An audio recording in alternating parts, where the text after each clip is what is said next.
guys, it's Rachel here. Welcome back to my channel. Today I'm doing my March end of the month reading wrap up. In case you didn't know, I do 2 wrap ups per month, so if you want to check out my mid-month wrap up for the month of March, I will definitely link that down below.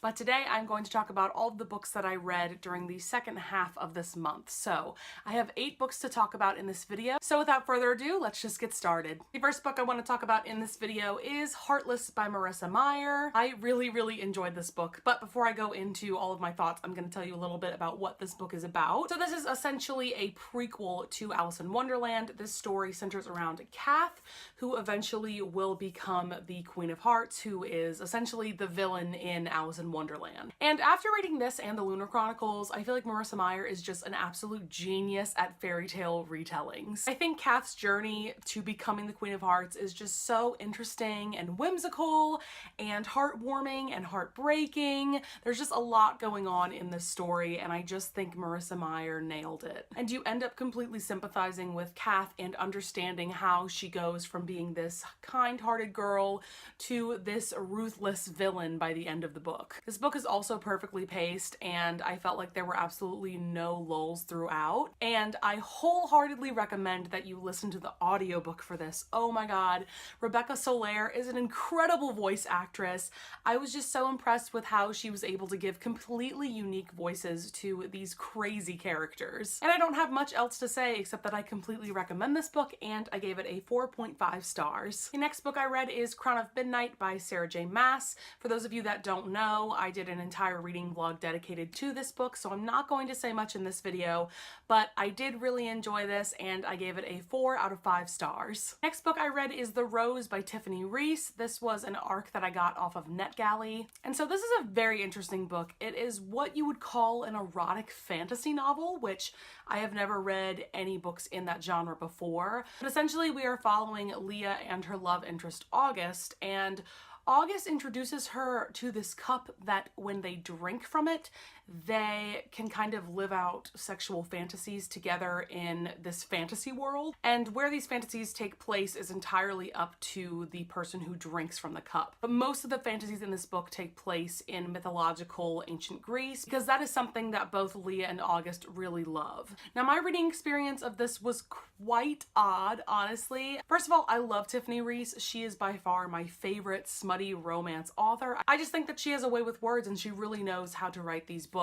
Writing erotica and smut is not easy. But yeah, she's just a great writer, so what can I say? But yeah, this book is different from anything else that I've read of hers. I was actually contemplating DNFing this around the 35 to 40% mark. I wasn't really seeing the chemistry between Leah and August, especially when they would go into these fantasy worlds, because it was in ancient Greece and it was centered around mythology. The dialogue just felt very scripted, and because of that, it just didn't feel all that genuine or all that passionate to me personally. However, as I kept reading, I really enjoyed all the scenes that took place outside of the fantasy world. So all the scenes that took place in the real world, I was really loving. I really liked the characters as well.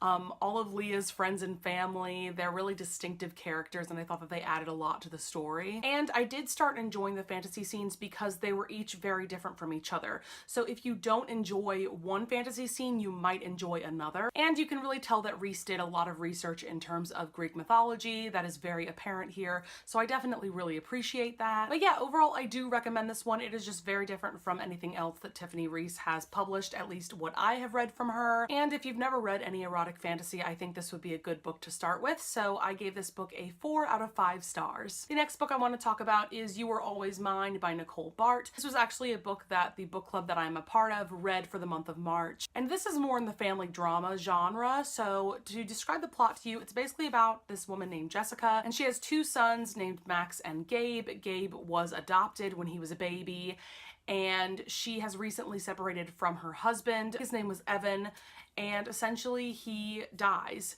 in a very weird and mysterious way, and so most of the book is Jessica trying to piece all of this together, why Evan died, and its relation to Gabe's birth mother and Gabe's adoption.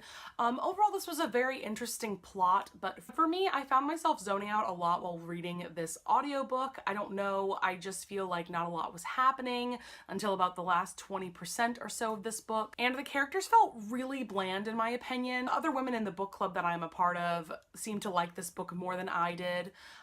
Maybe this genre isn't for me, I don't know, but I just really was not blown away by this book at all. I think my main gripe is that Jessica, the main protagonist, she was very bland in my opinion, and I found her to really be kind of stupid. And I don't know, I just really want to see really smart and interesting female protagonists in books that I read. So I think that is also a main reason why I didn't really enjoy this book, but I did settle on giving it a 3 out of 5 stars. The next book I read is Daisy Jones and the Six by Taylor Jenkins Reid, and oh my god, I loved this book so much. Taylor Jenkins Reid is slowly but surely becoming one of my favorite authors, just like Marissa Meyer is. So this is a very interesting book. It's told in interview style about the rise and fall of this fictional band called Daisy Jones and the Six from the late 70s.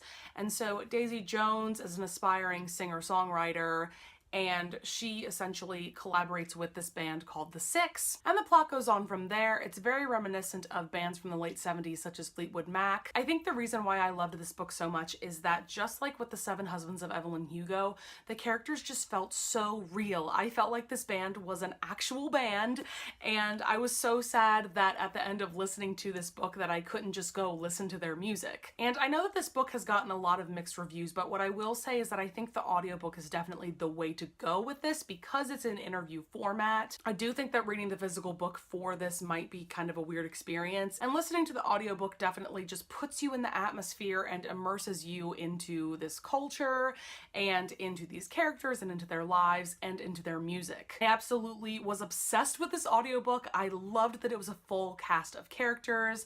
I always really appreciate when publishers go that extra mile and employ an entire full cast of characters. And also this book is just so feminist and I'm so here for it. There are so many great quotes throughout. All that to say, I completely recommend that you at least try listening to the audiobook. Even if you tried reading it physically and you hated it, I really recommend that you give this book a second chance because I loved it so much and I just had to give it a 5 out of 5 stars. The next book that I read is Muse of Nightmares by Laini Taylor. This is the second and final book in the Strange the Dreamer duology, and I can't really say much about the plot because it will definitely spoil you, but Strange the Dreamer centers around Laszlo Strange, who is a junior librarian, and he is obsessed with this mythical city called Weep. A lot of exciting things happen to Laszlo, and the plot goes on from there, so I'm really not going to say much more than that. I definitely enjoyed this one overall more than Strange the Dreamer because there was a lot less exposition to get through, and I absolutely loved the world building in this book even more than Strange the Dreamer, and the way that the characters from the first book were built upon, and there were also new characters introduced that I thought added a lot to this world and to the story. Something else that I really appreciate about Laini Taylor's writing is that she really does an incredible job of creating these seemingly insurmountable obstacles for these characters to overcome. You really feel like the stakes are really extremely high, and it's just all that more satisfying when there is an actual solution to these problems. I did settle on giving this a 4.5 stars. The thing with Laini Taylor's writing style is that it's just not the easiest for me to comprehend, honestly, truly.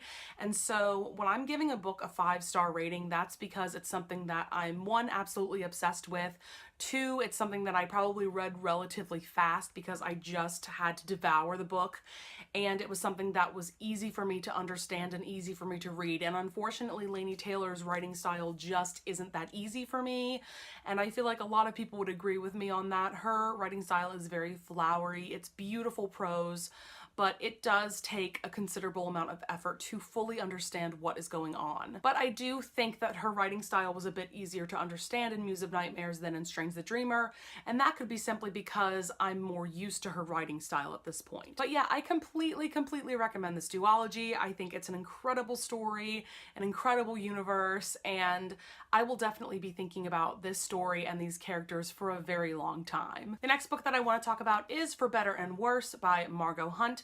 This was actually a Book of the Month book from November of 2018. Just to give you a little bit of a plot, this centers around Nat and Will, who have been married for quite a few years, and they have a son named Charlie, who is about 11 years old. Essentially what happens is that there is an event that takes place early on in the book, essentially puts Charlie in danger. I'm not going to really go into what exactly happens, but there is a trigger warning for sexual assault and grooming. So essentially what happens is Nat and Will end up murdering this person who has harmed Charlie. And so the plot goes on from there. This book really kept me on the edge of my seat. I just felt really uncomfortable and anxious, wondering when and if Natalie and Will were going to get caught after murdering this person. And I absolutely had no problems reading this in just 2 days. This is a very fast-paced book. And I thought the ending was very interesting and definitely not what I was expecting at all. So I do recommend this one overall. I'm kind of flip-flopping between like a 3.5 and a 4 stars, but I think for the sake of this review, I am going to settle on a 4-star rating. So yeah, if you like these kind of domestic thrillery drama type books, I think you will definitely enjoy this. And the last book that I read this month is A Lord Apart by Jane Ashford. This was another arc that I got off of NetGalley, and I really enjoyed this one. This is one of those stereotypical historical romances, as you can tell from the cover. This plot centers around Daniel and Penelope. Basically what has happened is that Daniel's father, I think, has passed away recently, and he has left a cottage on his plot of land to this woman that Daniel has no idea who she is. And so most of this book centers around Daniel and Penelope working together to figure out why this cottage was left to her. And of course, along the way, they end up falling in love with each other. I really enjoyed all the characters in this book, especially the main couple, of course. I really liked their development of their romantic relationship throughout. This is definitely more of a slow burn romance, so if that's something that you would enjoy, I would definitely recommend this one. Also, I think it's worth noting that there is pretty much zero smut in this book. All of the sexy scenes are what I would call fade to black, meaning that you don't see anything on the page, as it were. It's just all implied. I did find it weird that the main conflict of this book was solved like literally 2 pages before the end, and I felt like the resolution was just a little too instant and a little too convenient, but you know, we don't really read these kind of books for great plots, so I think I'll give it a pass. So yeah, there's really not much more for me to say. I did enjoy this book, and I gave it a 3 out of 5 stars. And that is going to be it for this video. I hope you guys enjoyed. I hope you would also consider subscribing, and don't forget to push that notification bell button below so that you will be notified every time I upload. I'll see you guys in the next video. Bye!